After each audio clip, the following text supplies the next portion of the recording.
Hello everyone, Larry with Larry the Computer Guy here. We're an IT managed service provider in Commerce, Michigan. We specialize in cybersecurity and HIPAA compliance. Today's tip is social engineering.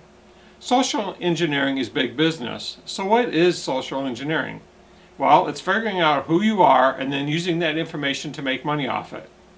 People list password challenge and identity verification publicly on their social media accounts without giving it a second thought. Maiden name? Check. Favorite pet? Check. High school? Check. Town they grew up in? Check. Favorite car or first car? Check. Throwback Thursday is a social engineering's dream. They love this stuff. Combat this by not posting that information anywhere online, always giving false identity information to the sites and services that require it. Keep the answer file offline. Remember, if it's a handwritten list, you can still take a photo of it. Please click on the subscribe button located here. Please give us a thumbs up and leave your comments below.